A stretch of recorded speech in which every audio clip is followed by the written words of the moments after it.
So today in this ASMR video, I want to showcase the Brady Tarot. Now this was the previous edition, so I wanted to showcase it because the new edition got funded on Kickstarter and is coming out. So if you're trying to decide if it's something that you want, you can at least look at an older version and see if there are changes. So keep that in mind. If you get the newer edition, there'll be things that are different. But at least this will give you a sense of the images in the deck. And I'll do what I've been doing recently, where I pull the cards, maybe ramble a little bit as I pull the cards, and then at the end do a reading, just maybe a short 3-card pull. So let's go ahead and get started. And if you hear like big sounds in the background, it's probably fireworks. There are people that are shooting off fireworks. This is the box. I think she's changing the box if I remember right, so I'm not even sure why I put that out there. And I can't remember if she's changing the back of the cards, but this is what I think this is the second edition that I have. It's not the first. So here's the Hermit, and these won't be in order because I've used this deck before, but hopefully I can get it to just stay focused like that. Here's the Strength card.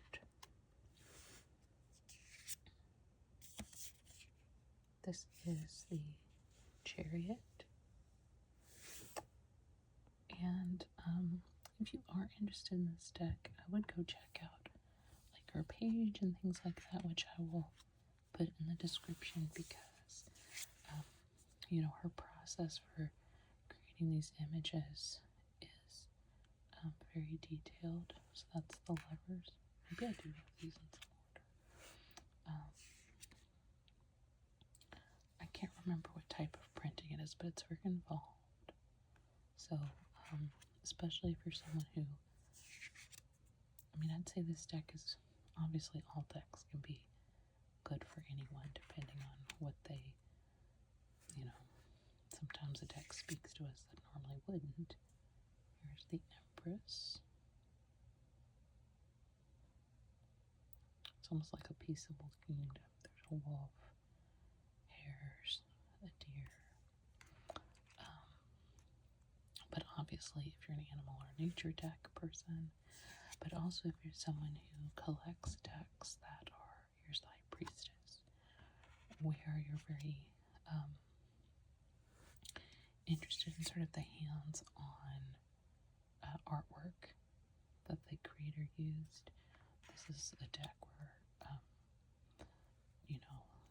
a lot of skill and work when it, not that skill and work isn't in any type of creation, but if I remember right, she uses more like, I don't know, like analog, might be the word I'm looking for.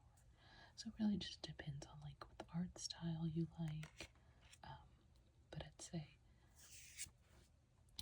I've worked with it very little. I think I might have a video or two on my page somewhere with 1-card pulls.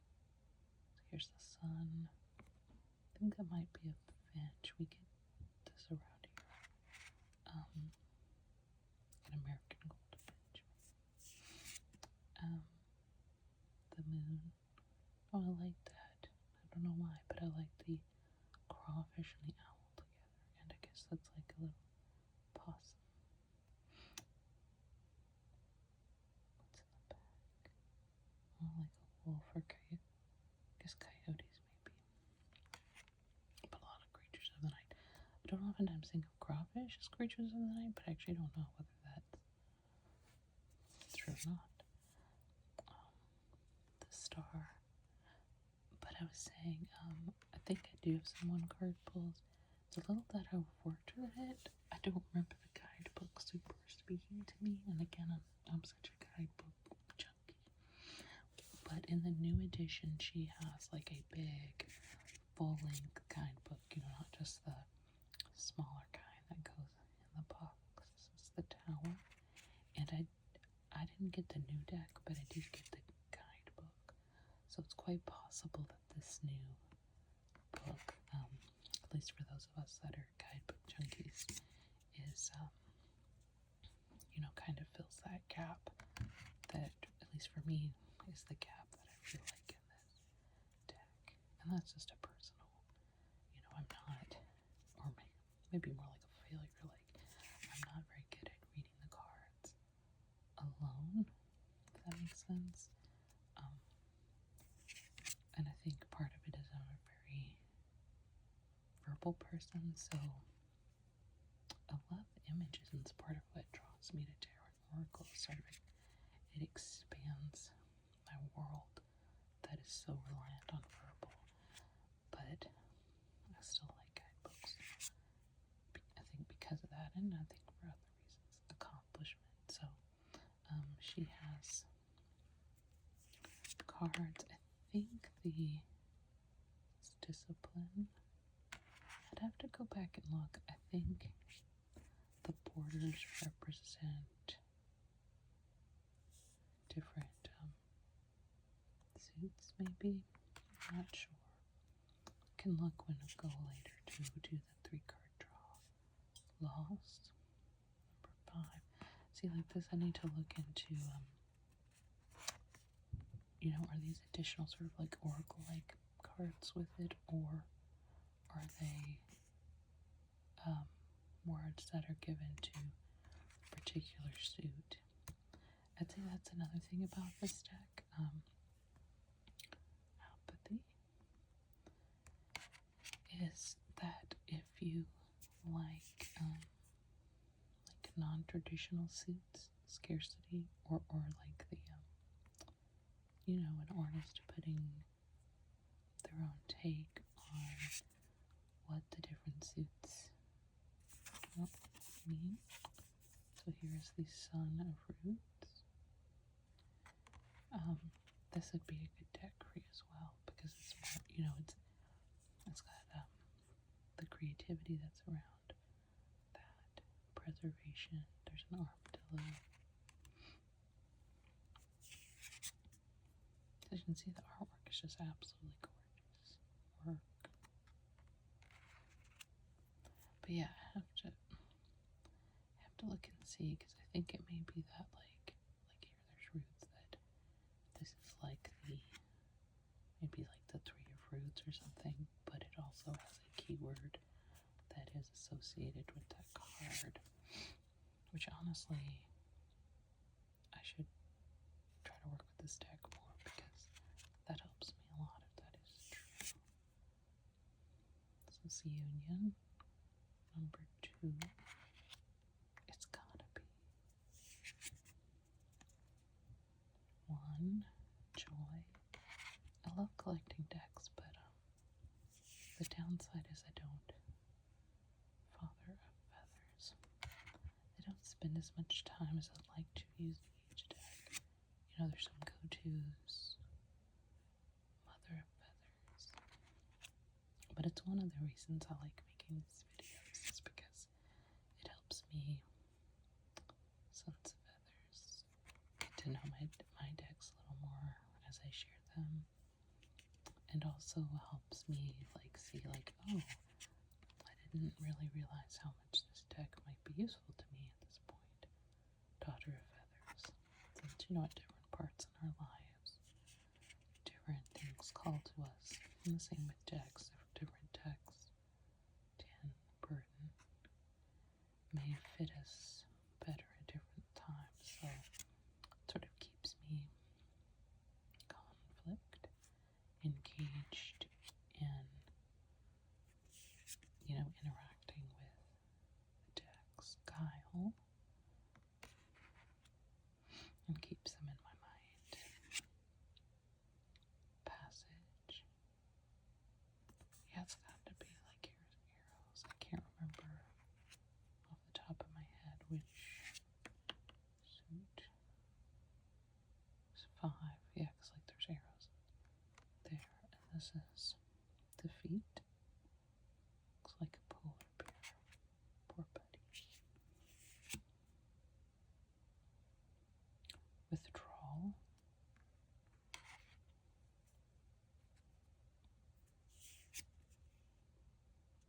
Mourning. Another thing I like, as I'm seeing this deck again, is there's a lot of, to me, like movement in the images. Armistice. You know, like, it's fixed, but there's also like a lot going on. So you can almost have like, there's almost like a story in the image. It's not still truth, which I do feel, I don't know how other people feel, but some decks feel more, and this doesn't take away about whether they're useful to you, but the images feel more stilted or still, where, I mean, like this picture feels very still to me, but then others, like this one, equilibrium, you know, there's movement here, right? And so I like that. Enchantment. And sometimes we may need a deck or a card that is still and focused. Like this Father of Arrows. Maybe it's kind of somewhere in between. You know, there's not a whole lot of different things going on. Altruism. Because, like some of them, there's a lot going on, right? And that might be good or good for you or bad for you, depending upon, you know, what you need at the time. Anguish.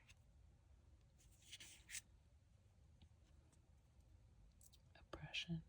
Yeah, okay, now that I'm seeing those, this definitely is like, these are the suits. So the arrows, like we came across the arrows, and she's great, you know, gratefully put a keyword with each card. Finality. I do like that too, because with tarot I don't know it well enough, and I probably never will. Father of Horns. For keywords and things like that, like the sort of traditional meanings of the cards. Mother of Horns to stick in my mind. So having that really is helpful to me. Sons of Horns. And obviously, as we all know, you can look at images and have your own intuitive feel for what they mean to you. But since tarot is a more, you know, versus an oracle, just a broad oracle, tarot's a little more, said, like there's a scheme to it. Overflowing. It's helpful. Fulfillment.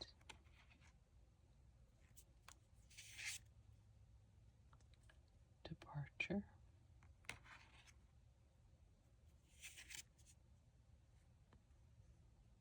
Breach. I'm thinking this might be the equivalent of the cups because of the blue. And I guess that's one card I kind of recognize. This one's with the Seven of Cups, with like each cup has a different thing in it. Happiness. The Mother of Arrows. I actually think one of the one card pulls I did was with the Mother of Arrows. That image sticks out in my mind. The Son of Arrows. I actually just saw a red fox for the first time in my life. Like a week ago. That was really cool. Daughters of Arrows. I think I mentioned that in another video, which is funny. Mother of Fruits. Rivalry.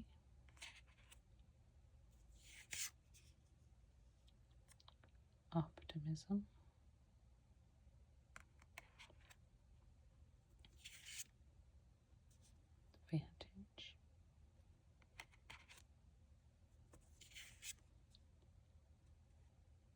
success. And I believe she's out in the West. I can't remember if it's like Colorado or something like that. So, inspiration. So you can see a lot of the landscapes and animals of those areas are represented. So again, that's another thing I guess would be where if you are interested in particular types of decks, it's an animal deck, but I almost feel like it's one of the justice. That it's a deck that is kind of a combination of place and animal. Wheel of Fortune. Sometimes animal decks are like animals from all over the world or something like that. There's not necessarily a place, like one particular place. Whereas some are a little more, rooted to like in this one, I think it might be rooted in like Western U.S., ecosystems. So that is the final card. And I'm going to look up, like I said. Okay, here we go. The Brady Tarot, Animals and Plants of North America. So it's not just the West. Okay, and here's more about the process. So she uses lino cuts. And when she first made it, she created them over 18 months. It was done in Denver, Colorado for the most part. She carved each image by hand, printed the carved blocks onto paper, and hand-colored those prints with gouache. I think that's how we pronounce it. To keep the project spontaneous, I used rolled dice to determine which images I would carve next. I found this method had a very similar voice to the tarot. The cards I rolled were often relevant to what was going on in my life, and I would frequently roll the card I was thinking about.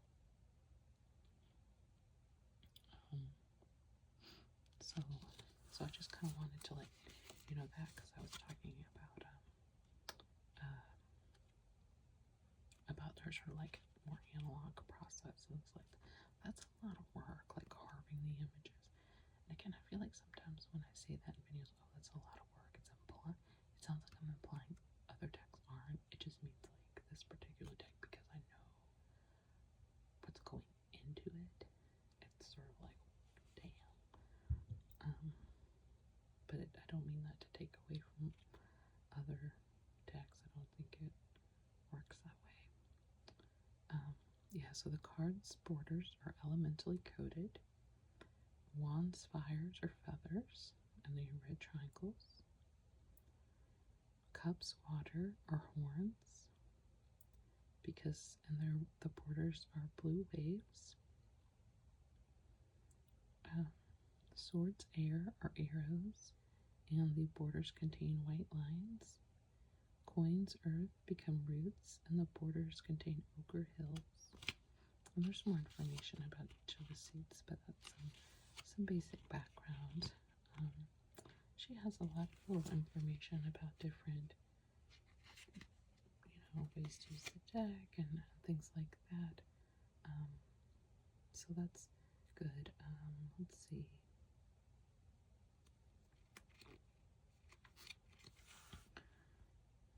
Just looking at to see if I want to use a spread that she has one that I want to use.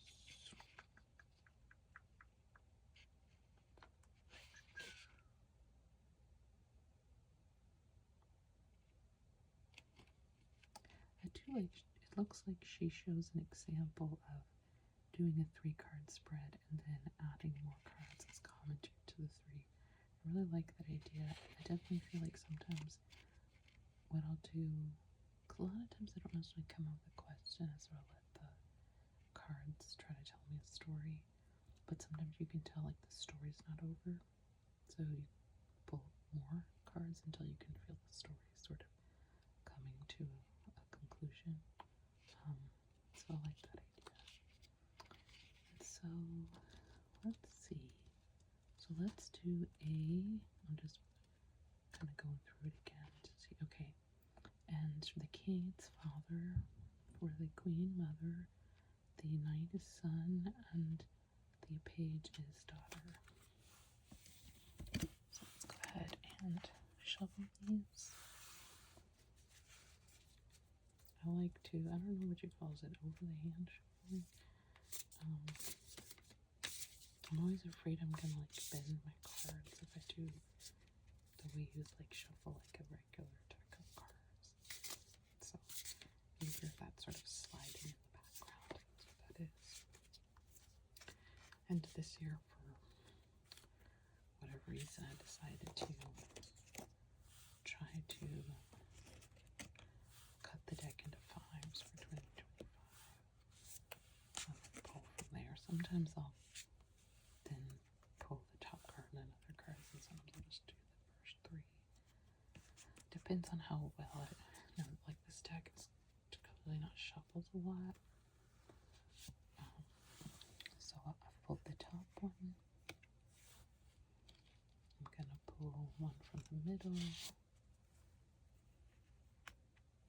another one from a different part of the middle.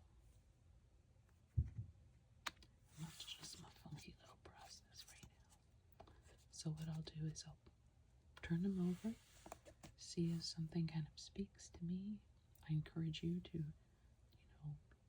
have your own interpretation. If you need to pause it to look at the cards, to think about that, please. Obviously, you don't need my permission, but like I'd encourage you to do that.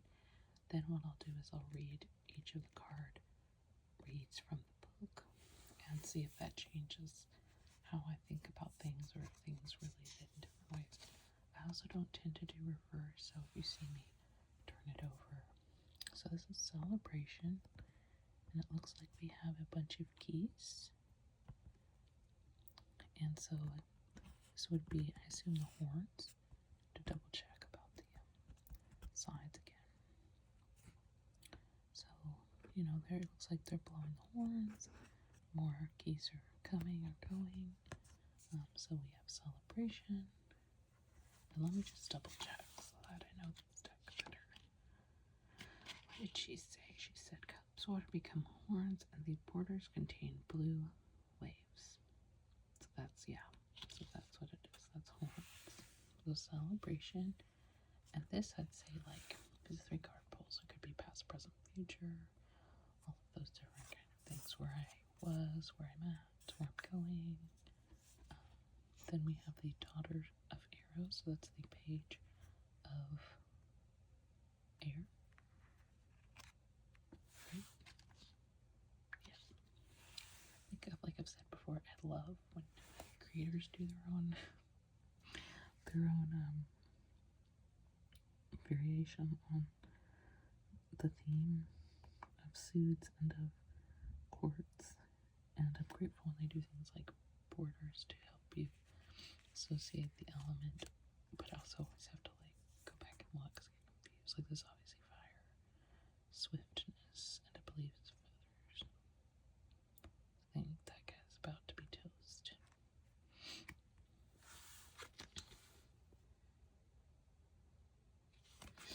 So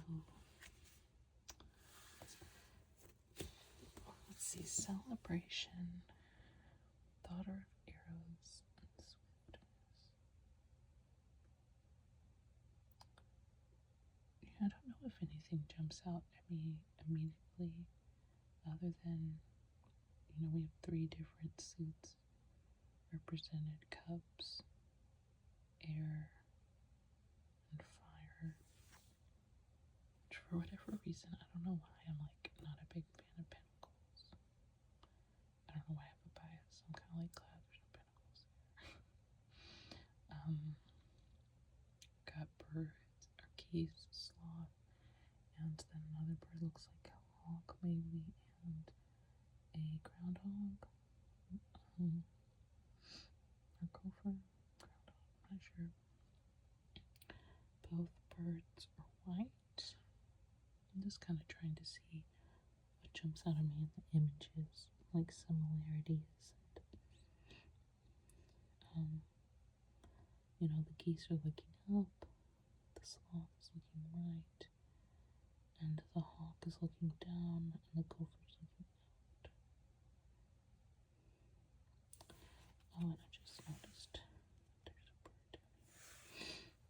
let's go ahead and read and see if that helps. So the Three of Wands, let's see.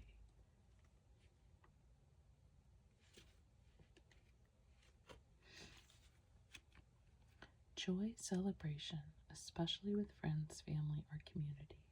This is not a couple's card like the two, but a group party, nor does it represent escapism, such as going to a club or party of mostly strangers.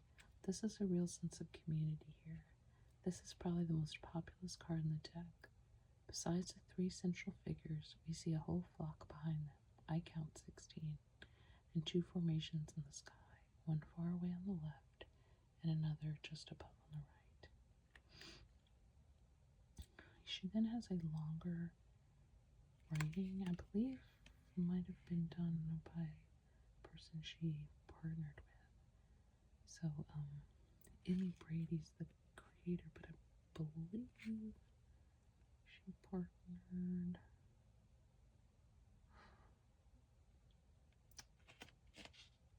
Rachel Polk, who I think may be deceased. So the other thing that says about this card is, as noted above, drinking horns and arrows represent the two intrusions of human artifacts in this tarot of the wilderness. But while the arrows often create danger, the horns merge more with nature, despite their tribal decorations, as if the humans have offered them back to the animals. 3 snow geese stretch their necks so they might wind around each other, but also raise high their horns filled with water that splashes in the air and joins together as if from a single fountain. This suggests the way people very close to each other may surrender the human need for separation between self and others. The cheerful faces on the horns identify them as coming from the Inupiat people of Alaska, and I apologize if I'm mispronouncing. Each year, the snow geese migrate to Alaska and Canada, where they nest, breed, and raise their young. They nest on the tundra in vast colonies, relying on their numbers to protect them from predators. This, too, emphasizes the power of community. Illness, crisis, aggression, these all become more manageable when we can count on the people around us. Here the geese have paused in their migration to celebrate the abundance of life. The ground is covered in vibrant green grass and flowing water, released as the icy tundra melts. And then let's go to the Daughter of Arrows. Finding or seeking the higher ground in a conflict, a need to gain a wider perspective by rising above a situation or keeping distant, possibly emotional detachment. This can be valuable in particular situations, but if taken to extremes, can lead both to isolation and hyperattention, as the person becomes obsessed with avoiding threats. Such exhaustive vigilance, to use Emi's phrase, can wear a person out. To my knowledge, the sloth is the only creature whose name became one of the 7 deadly sins of Christian tradition. Sloths were seen as lazy, unwilling to do anything, but in fact, it's just their nature to move slowly. Sloths have no natural defenses, and they must avoid any chance of conflict. To do so, they may use a talent for climbing trees, not just to escape immediate danger, but to gain a wider perspective. For someone in a reading, this can indicate a habit of vigilance and emotional separation. Both of these are qualities of someone avoiding abuse, and the reader might look for other signs in the reading. Or, like the sloth, such caution may just be basic to the person's nature. The sloth has climbed so high that a South American harpy eagle glides below her. So that's there.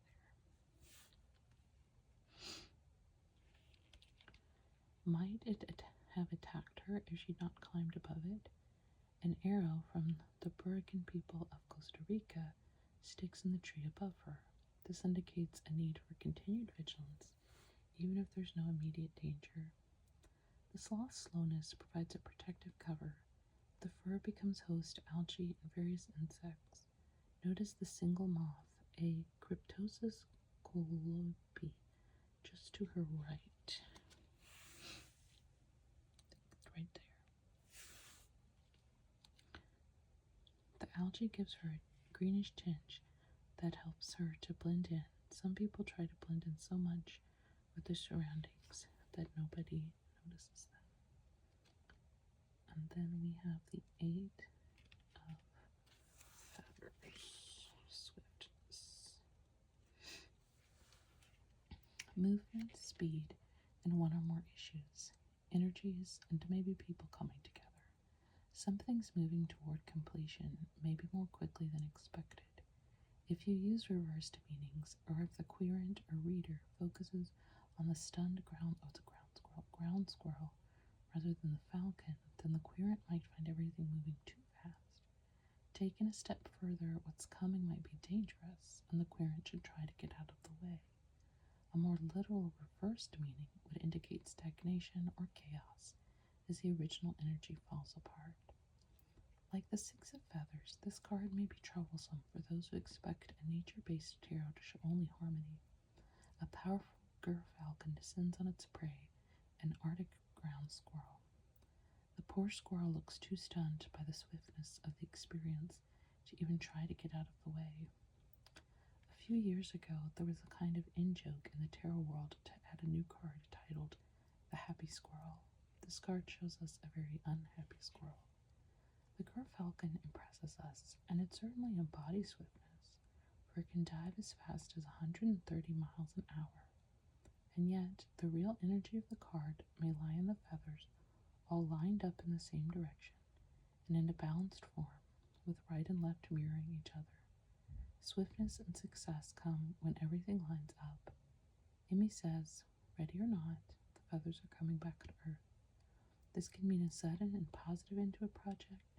With such unexpected swiftness, you might find yourself stunned. With a negative energy around it, it might mean a delay, or worse, a situation where things fall apart at the last moment. The card could act as a warning not to delay acting on an opportunity. So the guidebook's much better than I remember. I don't know what I was thinking. Though that's a good example, I guess, of like, sometimes it's just timing when you're using a deck. That actually makes me even more excited about the expanded book. I don't know in the expanded book if there's really unexpanded meanings. I can't remember, but it's supposed to be a beautiful book. But having read that, I actually do get more out of it. Seeing in this one makes me think my story that is coming out for me today is about relationships. Like they said, it's like couples, just relationships. For me, I think it's like could be a couple, could not, or could be issues around your coupledom, but friends and family helping you navigate that world. I know for me, as someone who got married much later in life and things like that, I often do rely on family and friends in terms of like perspective and navigating. It's still a new world to me, even though we've been together for a while now. And then the hypervigilance. I'm a naturally hypervigilant person. I think through a combination of, mental illness and, history, but also just my makeup. If you're into things like learning about highly sensitive people, things like that, so I just have a very reactive nervous system, so I'm very much a sloth. I'm very much a daughters of arrows. This could be I don't think of sloth as my spirit animal, but this card could be my spirit animal. And then the swiftness, things sort of changing quickly in a good way or a bad way, or not sure, or maybe you're avoiding something or scared. So for me, one thing that comes out all my is a reminder, like there's an ongoing issue in my life, not the crazy stuff in the past. Well, I guess it has been going on the past couple of years, but that's hard to navigate, and so I really do rely on people in my life to try to help me navigate that. But it's a situation that does cause a lot of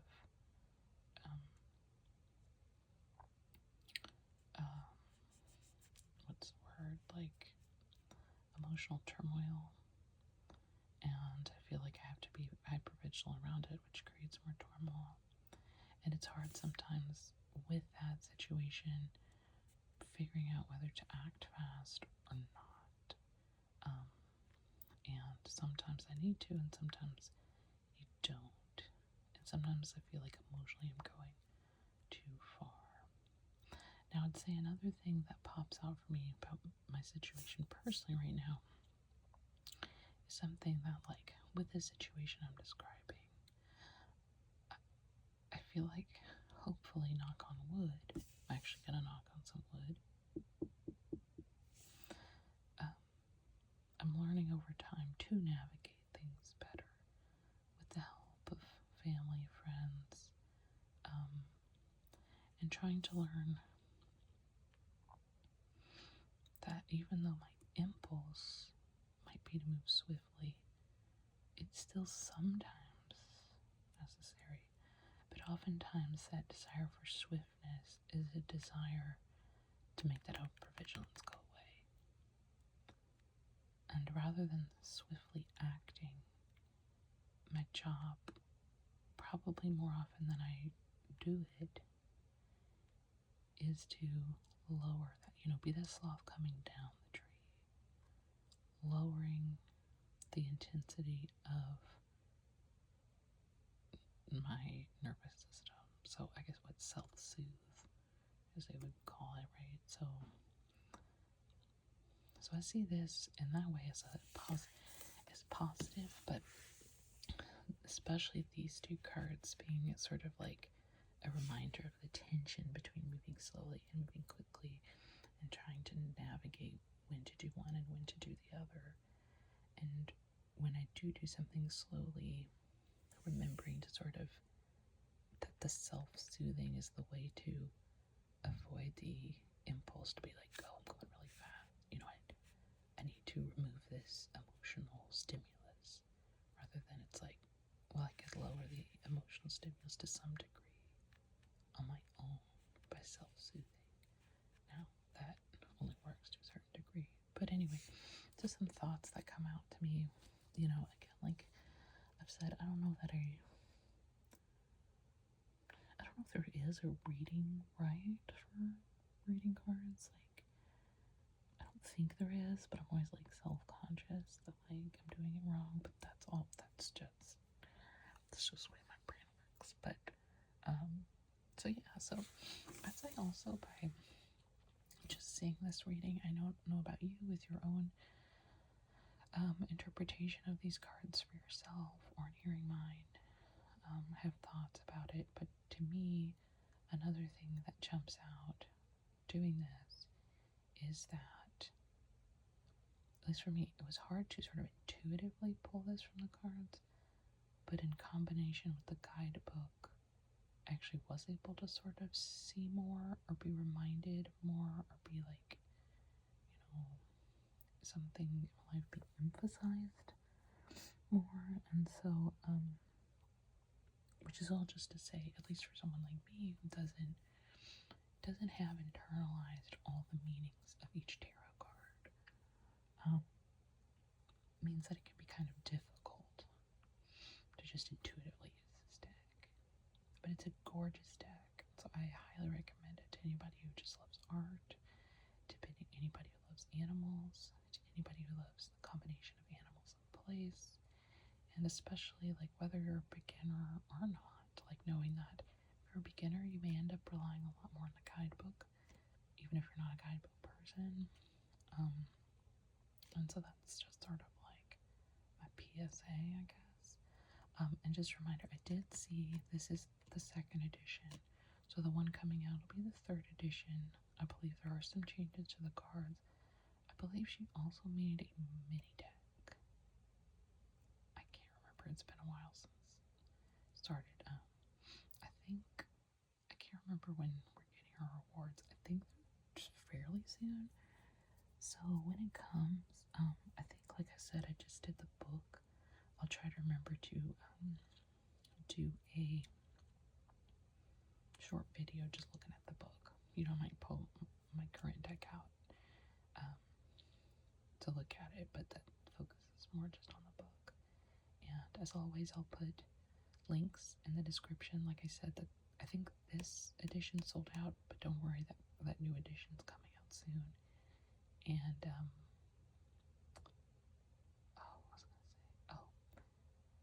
as always, I'd love to hear your own thoughts, either about the deck, about what you got out of your reading of these cards, thoughts, feelings, whatever you'd like to share. I'd love to hear it. And I hope this was enjoyable. If you're listening to it for the ASMR, I hope it was calming. And I wish you a good day or a good night.